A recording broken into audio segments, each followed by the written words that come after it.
And I thought this was so interesting. I thought this was fascinating, if I'm being completely honest with you. And I want you to listen to this. This is incredible. I didn't think of these words. I'm going to expand on them, but I didn't think of these words. Now, she doesn't want me to say who it is, and she wants to be in the chat and said that this is her words, and she can do that. She said this. What if the white man got sick and tired of being blamed? Ooh, this is deep right here. Jesus. This is deep. What if the white man decided to take his white dollars back, the place where you live, your clothing, your job, your car, because you didn't build any of that, your cell phone, your Wi-Fi, your food? What would you do, and where in the hell would you go? This thought alone should be enough to provoke one to do better for themselves in life. I think that's something we don't talk enough about. We black men, Negroids act as if they're not 6% or 7% of the population. Negroids talk about white people as if they are not the overwhelming majority of America. 67%, I believe.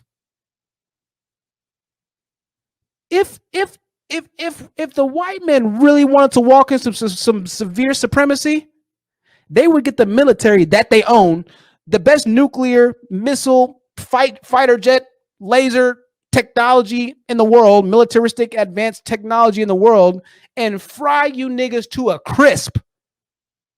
You want to see some real supremacy?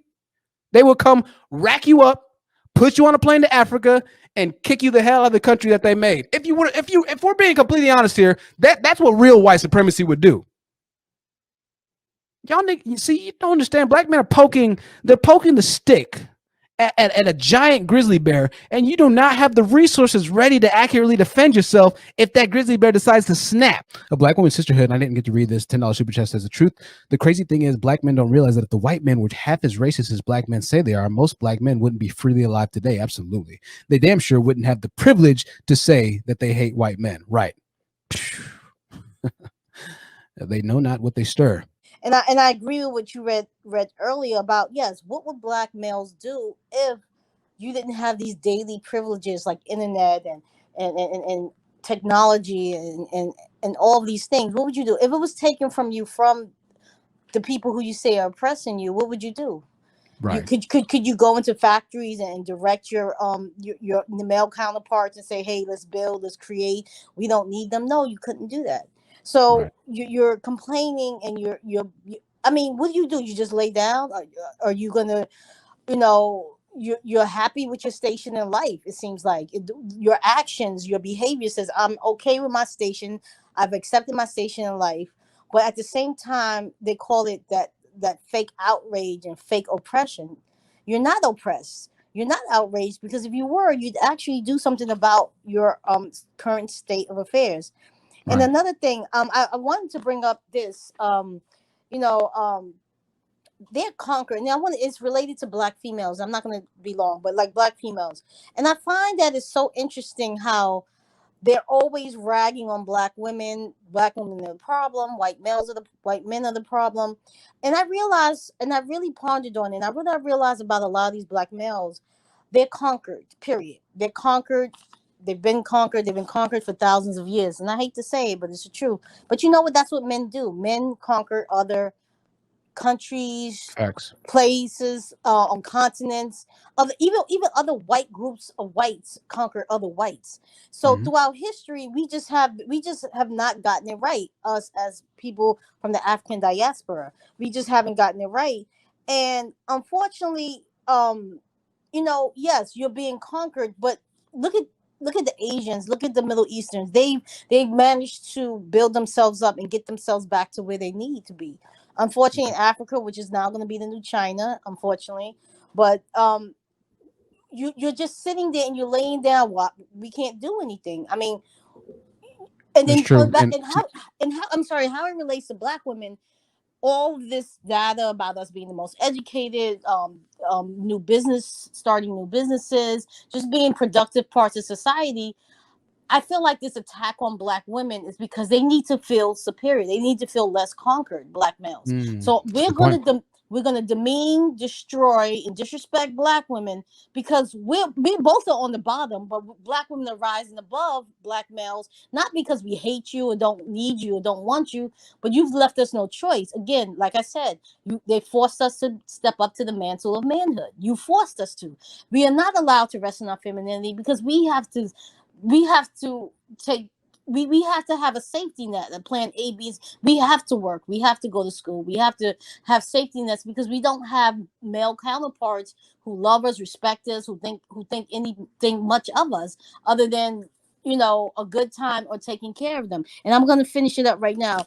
And I also want to mention how yes, they're conquered and they're bullying us to in order because they can't bully any other male, they can't bully any other community, so they have to bully black women. So this is this attack. Well, submit to us, submit to our nothingness, because I need to feel like a man. So I'm above you. I'm above you, Right. black woman. I'm going to convince myself we're above you, even though the data shows that we're not. Our super chat from Sherelle. Sherelle says the word racism is derived from the word race, as in who can win.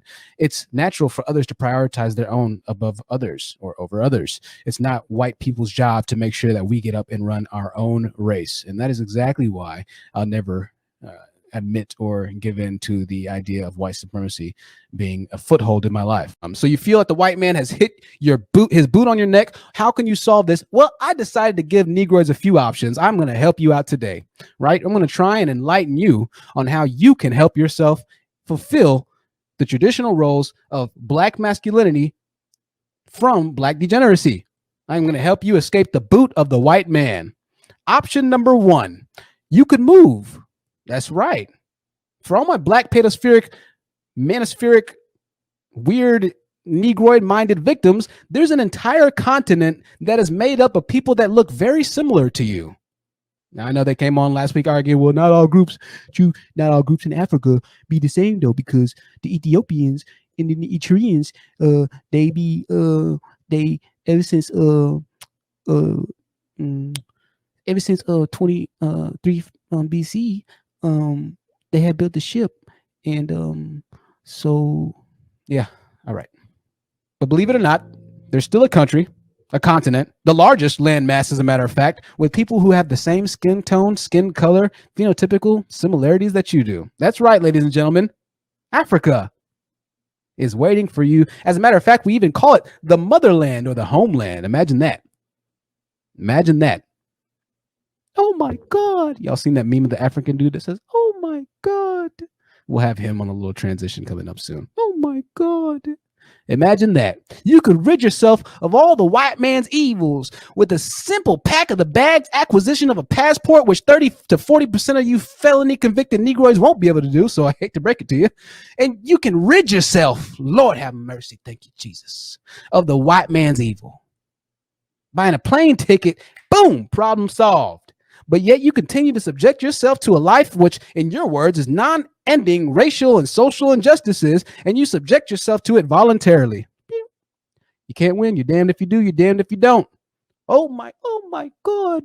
You mean I could escape white supremacy and go to a land with people that look like me? Yeah. Now, why don't they do it? Oh, now there's the good question right there. I'm glad you asked. Why do they choose to still live in the supremacy reigning, white man reigning America? Why do they choose not to go back to their homeland and build up their own lands, just like the white man did for his own lands in America? Now, hold on a second. Hold on a second, True.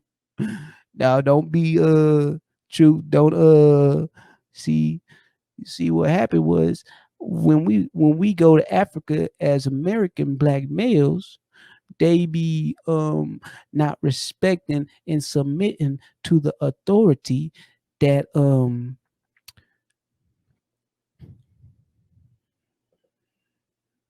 an entire continent ready for you to just build up the infrastructure of, waiting for you. It doesn't have many white people. How many Negroids are going to move to Africa right now? How many black pedospheric males are going to move to Africa right now to escape the death grips of white supremacy in America? Yeah, niggas don't want nothing, man. Linlin with the $10 super chat says, but black men who get resources then marry white women, thereby giving those precious resources back to the community they say oppresses them. why they're not angered by this, right? Inquiring minds are curious. It's only white supremacy when you're talking about white men. But the white women, though, see, they all right. Because they understand that we was kings. So, then I'm sorry, IK with a $10 super chat says it all boils down to a lack of accountability. There will always be an excuse. Exactly. Always. You can't win. Your problems could be solved with a simple plane ticket. But yet you continue to subject yourself to a life of torture.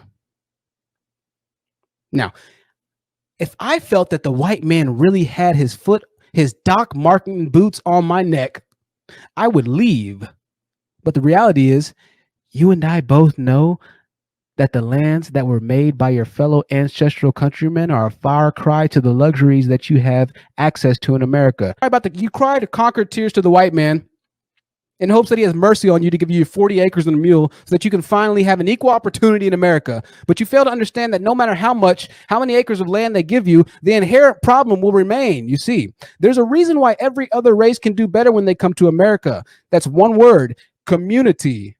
Your community, the community looks after itself. As a matter of fact, every other community has solved what the black man has yet to solve in his own community. And that is, each community gives the members of said community preference before they lend their resources to outsiders. This is how you build your community. This is why when I talked about racial bias, I wanted to make the clear distinction between racial bias and white supremacy, because the best and the truest way that you can build up your community and the people around you is if you decide to give back, to build into your community first, to keep that dollar circulating in your community first. And then as a direct result, you can impact other communities around you. It starts on home field first, though. And so if you're black, most likely everybody around you is going to be black as well, because you're going to be part of the black community. And most black people, I hate to say it, don't have the resources needed to live inside of a white community. A lot do, a lot don't. So this is why I make a clear distinction between white supremacy and racial bias, because white people are looking out for their own community. That's what they've always done. But somehow Negroids have it confused that because white man has looked after white men and they haven't looked after their own people, that, oh, it's just white supremacy. No, it's not white supremacy. That's called the white community. Niggas. White man owes me a mule. We built America. No, you didn't build America. You were enslaved to build. You might have helped, but you didn't build America. If you were these builders that you claim to be, you would have built your own community, which is the worst in America right now. But you didn't. Thank you for the Cash App donation, whoever just sent that.